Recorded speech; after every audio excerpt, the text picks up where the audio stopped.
Баршаңызға қайырлы күн. Бүгін сіздермен Тбилиси салатын жасаймыз. Ең алдымен пиязды жарты қайшық етіп турап маринадтап қоямыз.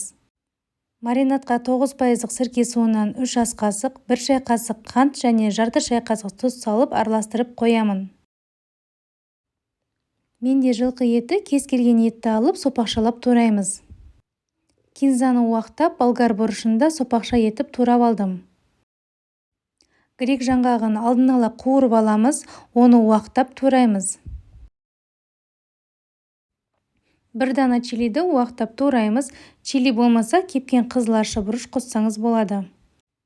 Бір банка консервіленген қызыл бұршақты суық сумен шайып алып қосамыз. Құрметті менің көрермендерім, менің арнамды қолдап, лайк басып, тіркеле отырыңыз. 2 дана сарымсақтың тістесі, тұз, 3-4 ас қасық сұйық май қосып араластырамыз.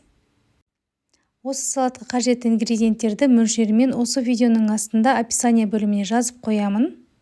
Және сол описание бөлімінен менің басқа да видео рецепттерімді көре аласыздар. Егер сіз менің арнама тіркелмеген болсаңыз, менің арнама тіркеліп қойыңыз, әлі алда қызықты видео рецепттер шығаратын боламын.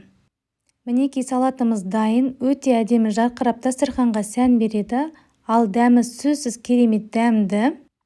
Жасап көруге кеңес беремін, сіздерге ұнайтынына сенімдімін. Жасап көріп пікіріңізбен бөлісе отырыңыз. Сіздермен болған Айгерім, назарларыңызға көптен көп рахмет.